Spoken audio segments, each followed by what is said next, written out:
여러분 반갑습니다. 우리 오늘 사회복지 실천 기술론 이제 첫 번째 수업 시간이죠. 자, 실천 기술론 우리 두 번째 과목 중에서 제일 좀 난이도가 있고 어렵다고 얘기를 해요. 그렇죠?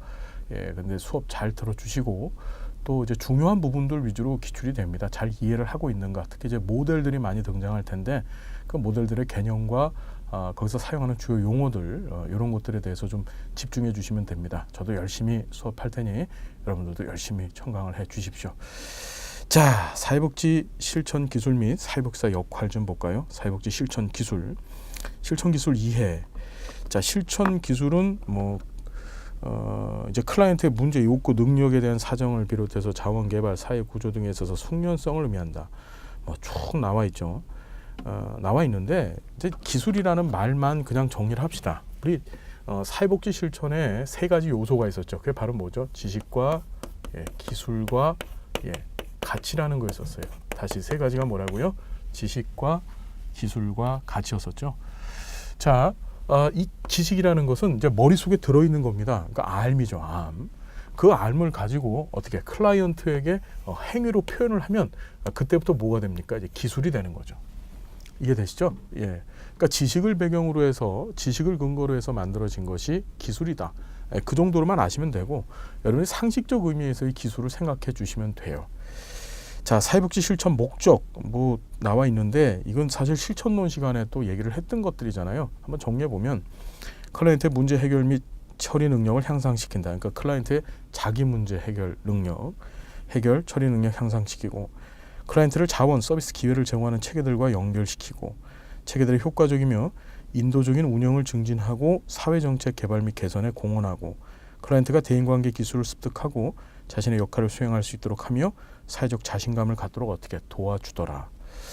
자, 사회복지 실천의 방법들이 등장하는데 자, 실천 방법은 크게 두 가지. 자, 직접적 개입과 또는 직접적 개입, 직접적 실천해도 되고요. 간접적 개입이 있어요. 이미 사회복지 실천론 시간에 공부하셨죠? 직접적이라는 것은 자, 클라이언트가 있으면 얼굴 맞대는 거예요. 얼굴 맞대고 대면해서 서비스 제공하는 것이다. 자, 반면에 간접적이라는 것은 클라이언트 있으면 클라이언트 바깥에서 클라이언트 환경에 들어가서 환경에 개입하는 것을 간접적 개입 또는 간접적 실천이라고 하더라. 전혀 어려운 개념 아닙니다. 자, 직접적 개입 실천, 클라이언트와 직접적인 동그라미 대면 접촉해서 얼굴 맞대고서 제공하면은 직접적 실천, 직접적 개입이 되는 거예요. 주로 개인, 가족, 집단 대상으로 해서 대인관계 및 환경과의 상호작용 능력 강조, 사회적 기능 향상 도모 등등 있죠. 가장 대표적인 게 상담이에요. 상담. 그렇죠? 면접도 해당이 되는 거고 치료도 해당이 되겠죠. 상담을 통해서 치료할 수 있으니까 큰 예로 중요한 예로 상담을 기억해 두시면 될 것 같아요. 자, 간접적 실천 또는 간접적 개입이라는 것은 클라이언트하고 대면하지 않고 즉 클라이언트 바깥에서 클라이언트 환경 안에 개입하는 거라 그랬죠. 자, 그래서 지역사회를 중심으로 하고 클라이언트를 둘러싼 동그라미 환경에 개입해서 지역의 자원 및 지지체계 발굴하더라. 조직화, 지역사회 계획, 사회복지 정책, 행정 등등등등 이런 것들을 우리가 뭐라고 하더라? 간접적 개입. 얼굴 안 맞대면 클라이언트가 얼굴 안 맞대면 간접적 개입. 자, 사회복지 실천의 전문성. 그러면 복지사 전문가냐? 우리가 실천론 시간에 공부했습니다. 1915년에 플렉스너의 비판이라는 걸 통해서 사회복지 전문직도 그 사람들이 과연 전문가야? 라고 따졌다 그랬죠. 예. 자, 그러면 우리는 여기서 고민해 볼 게 있어요. 내가 사회복지사인데 내가 진짜 전문가로서 이 사회가 나를 인정하고 나도 나 자신을 전문가로 생각하는가? 여러분 어떠세요? 예. 제가 이 사회복지사들 보수교육이나 또는 이제 기관마다 이제 복지관, 사회복지관이나 또는 공무원들 대상으로 해서 이렇게 집체교육들을 많이 해요. 하면 이제 다닐 때마다 마음이 아픈 게 뭐냐면 사회복지사로서의 본인을 전문가라고 생각하지 않는다는 거예요. 그렇죠. 분명히 여러분들 알아주십시오. 여러분들은 전문가입니다. 누가 뭐라 해도 여러분만한 사회복지 관련 전문가들은 없어요. 그리고 여러분들은 전문가가 되기 위해서 최선을 다하셔야 됩니다. 그래서 이렇게 공부하시는 거예요. 무슨 말씀인지 아시겠죠? 자, 그 전문성은 어디서 나오느냐?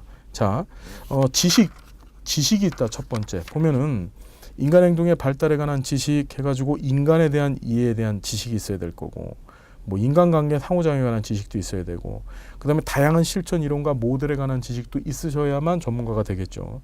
그 다음에 특정 분야와 대상 집단에 관한 지식, 여기서 특정 분야라는 것은 내가 개인이냐 또는 집단이냐 또는 지역사회냐, 그렇죠, 또는 가족이냐, 누구를 대상으로 하여서 사회복지 실천을 할 것이냐, 그럼 그 해당 분야에 대한 전문가가 되셔야 돼요. 그렇죠. 또 더 나아가서 사회정책과 사회서비스에 대한 지식들도 갖고 있으셔야 되겠죠.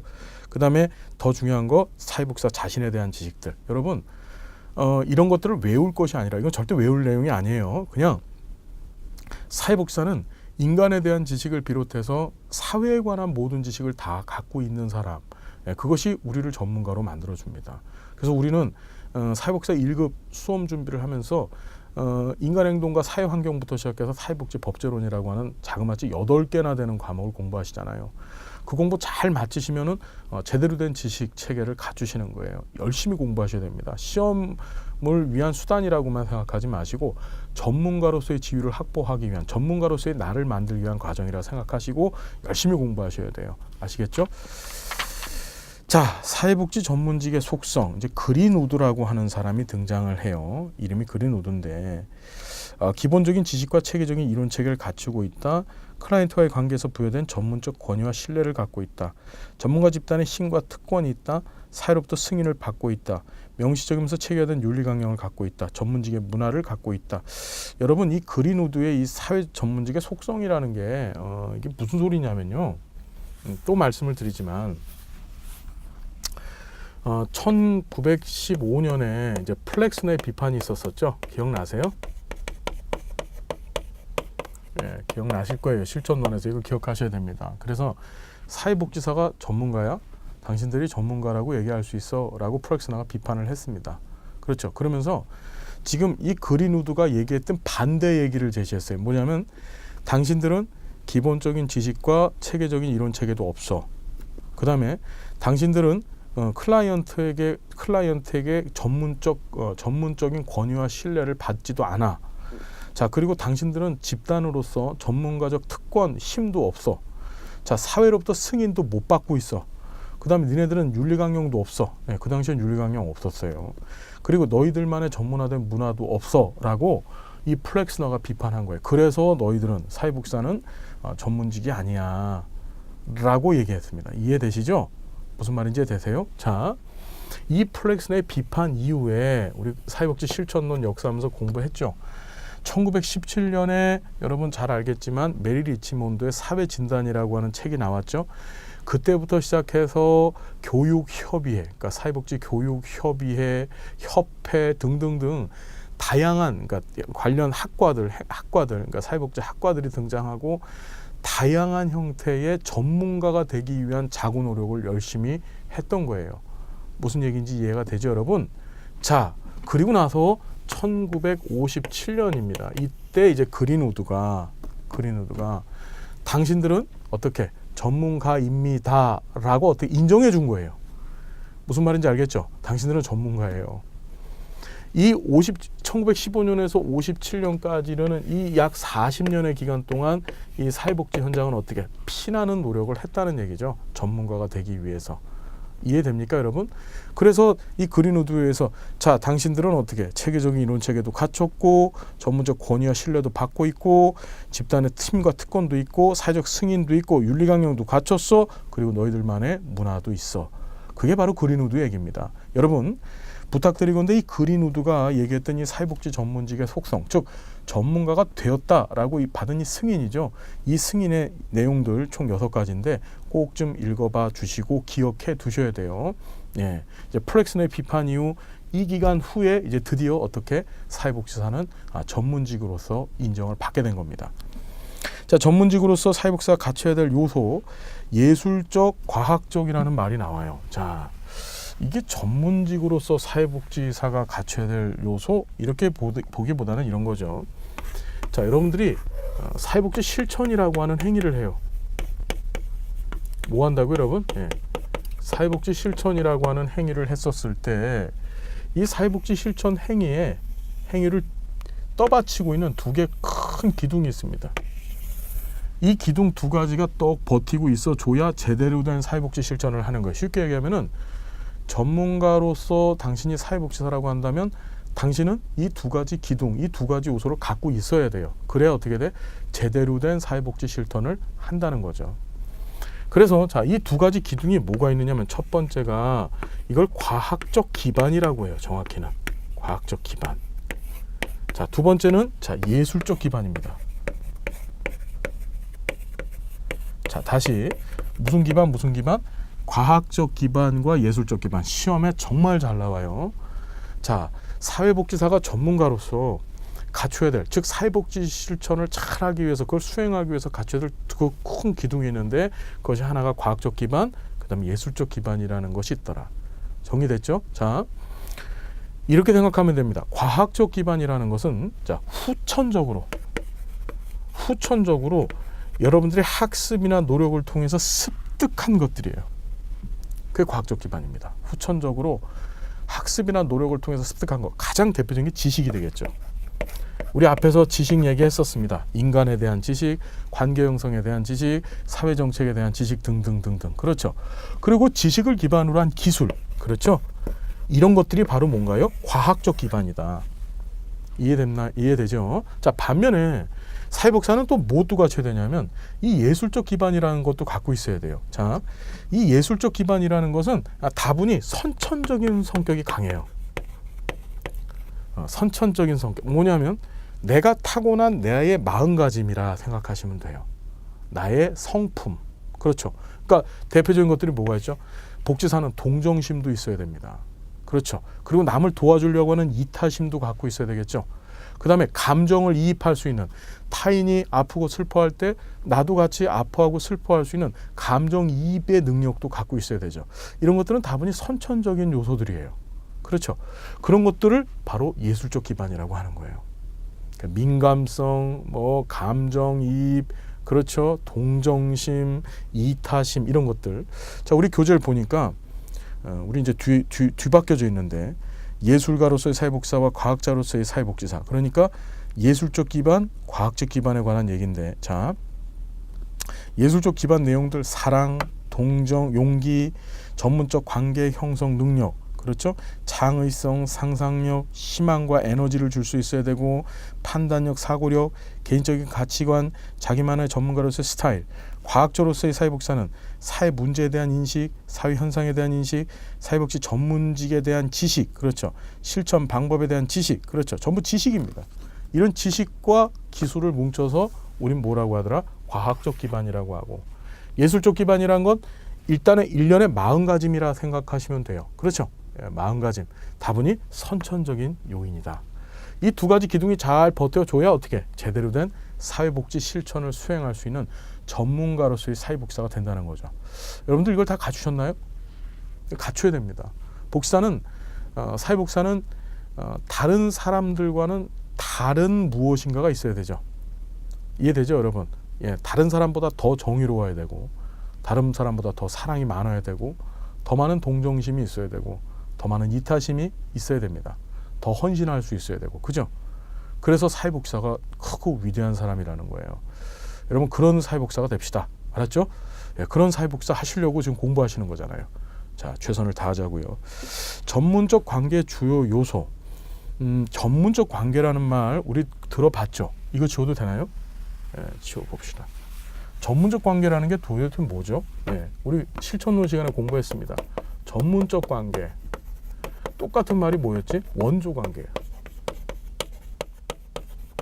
전문적 관계, 똑같은 말이 원조 관계. 이게 뭐냐면 사회복지사가 있고 클라이언트가 있다고 한다면 이 둘 사이의 관계를 바로 전문적 관계, 원조 관계라고 얘기하는 거죠. 즉 사회복지사 클라이언트 사이의 관계입니다. 그럼 자, 이 사이에서 사회복지사가 갖춰야 될 것들이 뭐냐? 자, 타인에 대해서 관심과 배려를 할 수 있어야 되죠. 당연한 겁니다. 그래서 사회복지사는 클라이언트에게 일어난 일에 관심 가지고 클라이언트에 대한 온화함과 지지를 통해서 자신의 관심을 반영해야 되고, 사회복지사는 클라이언트에 대해서 무슨 관심? 무조건적 긍정적 관심을 갖고 이를 이해와 수용해야 됩니다. 이 무조건적 긍정적 관심,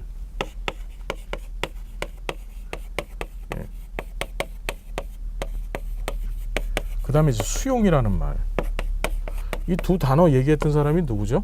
예, 여러분 현상학적 이론을 얘기했던 로저스. 우리 인간행동과 사회환경 시간에 공부하셨죠? 이 무조건적 긍정적 관심과 수용이라고 하는 이 단어는 상담의 기초 용어죠. 예, 상담은 상담가로서 내담자를 대할 때는 반드시 이 두 가지 마인드를 갖고 계셔야 되는 거예요. 자, 헌신하고 의무화 하셔야 돼. 헌신과 의무를 수행해야 됩니다.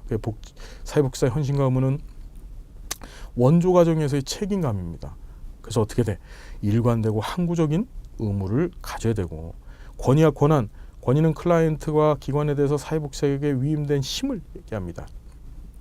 권위는 사회복지기관 내 사회복지사의 위치에서 비롯된 제도적 측면의 권위, 클라이언트가 사회복지사에게 정보 조언 구해서 사회복지사를 받아는 심적 측면의 권위. 뭐냐면은 내가 사회복지 조직, 기관에 있으면서 클라이언트를 만났잖아요.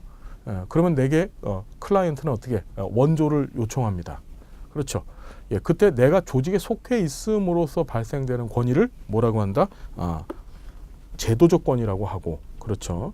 그 다음에 클라이언트가 사회복지사의 능력에 의지하기 시작하는 거예요. 사회복지사가 제공하는 정보, 그 다음에 이 제공되는 프로그램, 서비스 등에 의해서 클라이언트 스스로 저 사람 말, 저분이 시키는 대로 해야 되겠구나. 그렇죠. 이걸 뭐라고 합니까? 심리적 측면에서의 권위라는 거죠. 자, 동반자 관계에서 사회복지사는 클라이언트에게 권위와 권한에 대한 내용 및 범위를 설명해야 되고, 권위와 권한을 오용 또는 남용해서 클라이언트와의 관계 형성에 부정적인 영향을 미치지 않도록 주의해야 된다. 또 중요한 거, 진실성과 일치성도 이 전문적 관계, 이 둘 사이의 관계를 규정짓는 요소입니다. 진실성은 사회복지사가 자신의 감정에 대해서 정직한 태도를 견지하는 겁니다. 사회복지사는 클라이언트에게 있는 그대로의 모습을 보여서 신뢰를 얻어야 되죠. 여러분, 대단히 중요한 거예요. 거짓말은 들통이 날 수밖에 없습니다. 그렇죠. 예. 사회복지사는 한 인간입니다. 인간으로서 클라이언트에게 존중받기 위해서는 진실하셔야 돼요. 무슨 얘기인지 이해되십니까? 거짓되지 마시고요. 또 일치성이라는 것은 사회복지사가 정직하게 일관된 태도를 보입니다. 그래서 말과 행동에서 상호 일치하는 것. 일치성의 결과는 뭘까요? 존경받는 사회복지사가 된다는 것이죠. 클라이언트에게. 그죠? 말과 행동이 같다는 얘기인데, 사회복지사는 정직성 관계에서 요구되는 제반 요소, 내면화, 전문가로서의 자아와 가치체계 부합 등이 요구되더라. 됐습니까? 자, 사회복지 실천의 3가지 요소, 지식, 기술, 가치 정리됐죠? 예. 자, 사회복지사의 기술과 역할. 자, 여러분 이거 사회복지 실천론 시간에 이미 공부 다 했잖아요. 그죠? 그래서 미시 차원, 중범위 차원, 거시 차원에서의 접근, 마일리라고 하는 학자 구분했습니다. 그래서 미시 차원에서는 어떻게 개인이나 가족을 대상으로 하는 것이 미시 차원에서의 접근이라 그랬죠. 조력자, 중개자, 옹호자, 교사가 있었고, 중범위 차원은 조직 또는 집단, 주로 이제 집단이죠. 촉진자, 중재자, 훈련과, 거시 차원은 지역사회 이상이라 그랬죠. 이때 사회복지사 역할은 계획과 행동과 현장 개입과, 그 다음에 전문가 집단, 즉 사회복지사들끼리의 관계에서는 어떻게 동료, 촉매자, 연구자 역할을 한다는 거 다 공부 실천론 시간에 했습니다. 맞죠? 이 마일리 얘기 시험에 잘 등장하니까 한번 제대로 공부를 좀 해주셨으면 좋겠고요. 복지사 역할, 이것도 실천론 시간에 공부했었죠. 예, 다 공부했다고 하고 이렇게 턱턱 넘어가면은 안 되겠죠. 그러니까 조금씩은 보겠습니다. 조력자, 항상 어떻게 돼? 문제를 알고, 즉 클라이언트가 자기 문제를 알고, 그리고 자기가 가지고 있는 강점, 즉 내 문제를 어떻게 해결할 수 있을 것인가를 해결할 수 있는 것에 대한 자기 능력을 파악하게 만들어주는 것이 바로 조력자로서의 사회복지사 역할이라 그랬죠. 중개자는 브로커입니다. 뭐냐면 클라이언트가 있다면 클라이언트와 클라이언트 주변에 있는 환경, 그러니까 클라이언트 욕구를 충족시켜 주는 환경, 이 자원을 연계시켜 주는 거였었죠. 중재자는 싸움 말려주는 거라 그랬고요. 옹호자라는 것은 변호자 또는 대변자라고 해서 일방적으로 사회적인 약자, 힘이 없는 사람의 편을 들어주는 게 옹호자라고 했었죠. 자, 교육자라는 것은 가르쳐주는 사람입니다. 그래서 클라이언트가 사실 인식하도록 필요한 기술을 제공해 주는 것이고, 행동가라는 것은 클라이언트가 불평등, 박탈 등으로 심각한 권리 침해를 당하면 여기에 대해서 어떻게 몸으로 띄워주는 거죠. 대항하거나 또는 협상해 주는 거고, 계획가라는 것은 자, 지역의 특성에 맞게끔 효과적인 계획을 수립하는 것이고, 평가자라는 것은 어떻게 서비스 자원과 욕구 충족을 동그라미 평가하고 새로운 대안을 모색하게 만들어주는 것이고, 행동 변화가는 클라이언트의 부적응 행동을 변화시킬 수 있는 것이고, 행정가는 계획된 프로그램을 체계적인 절차에 따라서 수행하는 것을 얘기하더라. 역할 기술 중요합니다. 자, 가치윤리도 사회복지 실천론 시간에 공부하셨죠? 여러분 다시 한번 정리해 볼까요? 가치가 뭐고 윤리가 뭡니까? 가치, 사회복지사가 가진 가치는 자 뭐라고요? 이건 극히 개인적인 선호라고 했죠. 선호라고 했습니다. 좀 뭐냐, 좋으냐 또는 나쁘냐에 대한 생각이었었죠. 예, 반면에 윤리라는 것은 자, 이 가치가 뭐가 돼요, 여러분? 가치가 보편화가 되면 어떤 집단, 어떤 무리들에 의해서 이 가치가 보편화가 되면 그땐 윤리가 됩니다. 윤리라는 것은 뭐죠? 윤리적 잣대, 기준을 세워놨죠. 그래서 윤리적 잣대 안에 있으면 옳은 것이고, 그 다음 윤리적 잣대 바깥에 있으면 그른 것이 되죠. 즉 옳으냐 그르냐에 대한 것이 바로 윤리다. 자, 정리됐죠. 그래서 사회복지 실천의 가치들, 클라이언트의 개별성 및 존엄성, 뭐 당연한 얘기고요. 클라이언트를 개별적으로 다뤄야 되고, 클라이언트를 한 인간으로서 존엄한 존재로 생각해야 된다. 이런 거 외울 필요 없습니다, 여러분. 예, 전혀 외울 필요 없고 그냥 느낌을 가지세요. 아, 이건 당연한 얘기잖아. 이렇게 클라이언트의 자기결정권을 존중해 줘야 되고, 사회적 형평성, 그렇죠. 형평성이라는 것은 다른 말로 공평성이라고 얘기하는데 뭐냐, 모든 개인은 자신의 신분이나 지위, 사회적 배경 관계없이 자원에 동등하게 접근할 수 있어야 됩니다. 저가 가난하다고, 권력이 없다고, 그렇다고 해서 사회복지 서비스, 사회복지적 개입을 받을 자격이 없다는 것이 아니죠. 다 공평하게, 공정하게 서비스를 받을 수 있다. 자, 사회적 연대성이라는 것은 자, 중요한 거예요. 사회 구성원으로서 모든 개인은 욕구 충족을 겪는 이들을 위해서 연대적 책임의식을 가져야 되고, 여러분 여기 나와 있는 가치 말고 진짜 중요한 가치가 있죠. 자, 우리가 그것을 사회 공부하셨어요. 사회복지의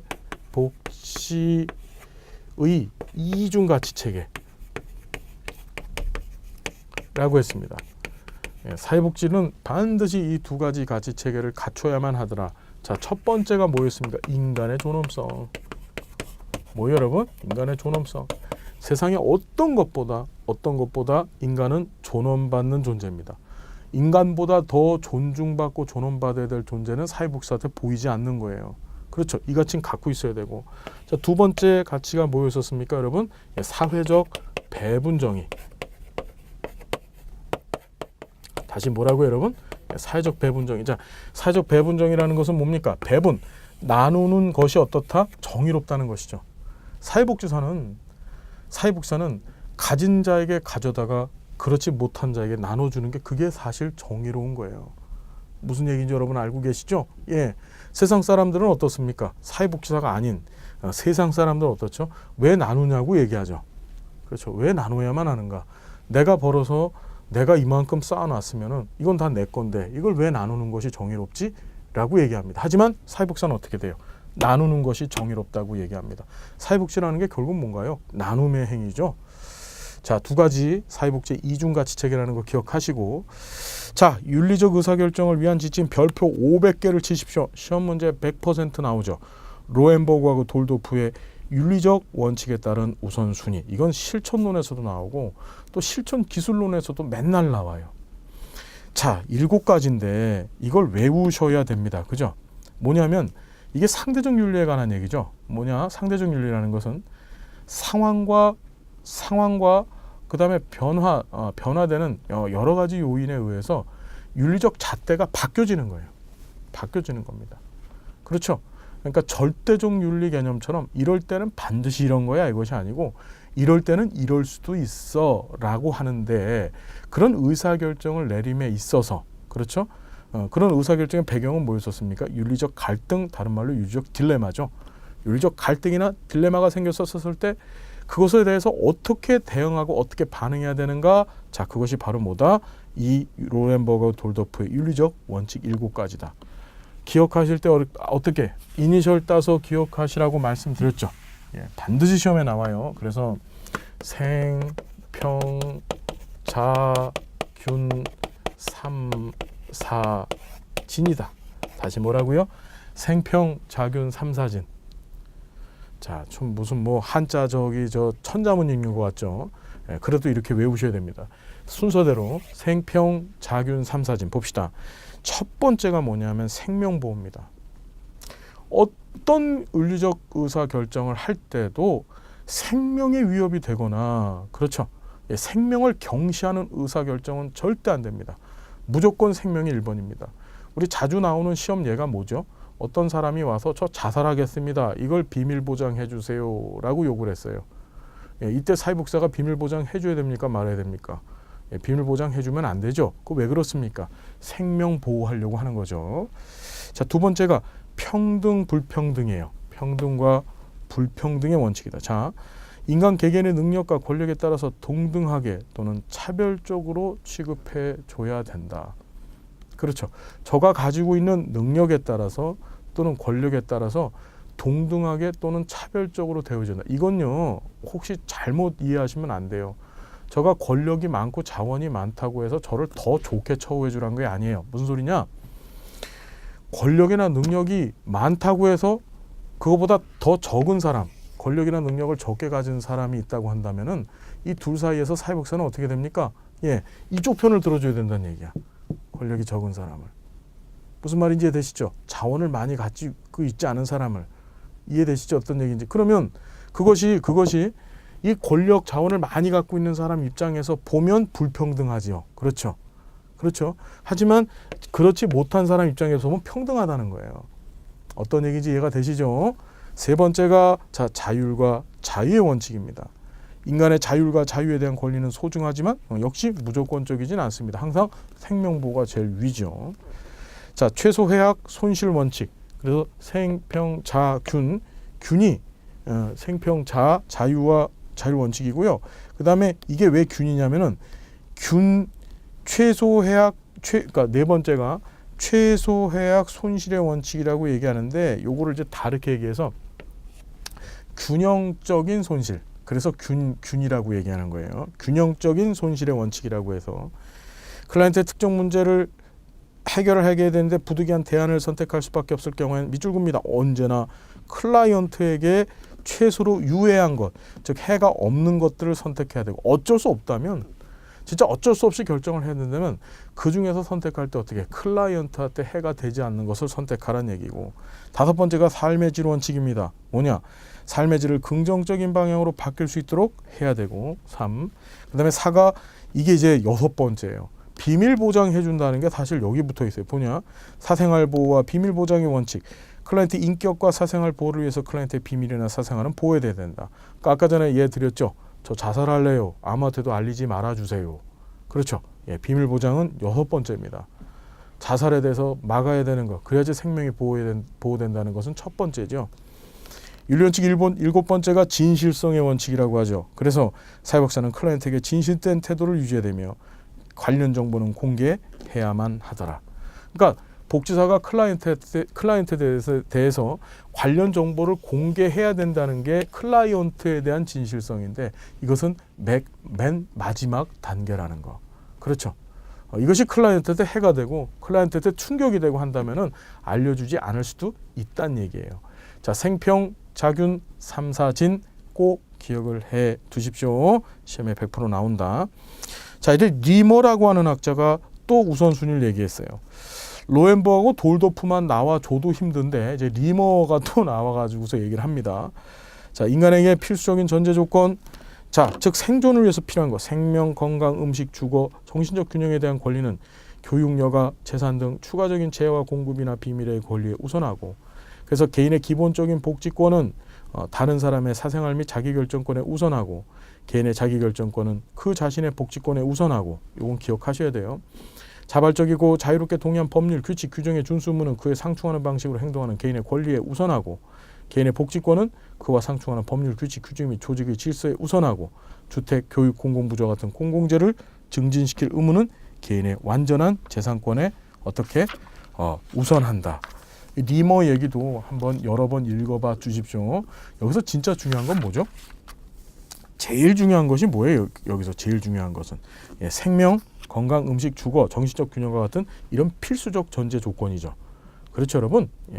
그래서 이걸 또 한번 봐주시고, 자, 가치와 윤리를 팀란에 비교해놨습니다. 우리 앞에서 공부하셨죠? 예, 넘어가겠습니다. 자, 지금까지 했던 것들은 사실 사회복지 실천론 시간에 공부했던 것들인데, 이제 뒤에 가서 의사소통 및 상담 면접 기술, 이것도 사회복지 실천론 시간에 공부했던 것들인데 그것보다 조금 더 구체적으로 깊이 있게 공부를 좀 해볼 겁니다. 자, 다음 시간 우리가 계속 진도 나가겠습니다. 오늘 함께 해서 고맙습니다, 여러분. 다음 시간 행복한 모습으로 만나 뵐게요. 감사합니다.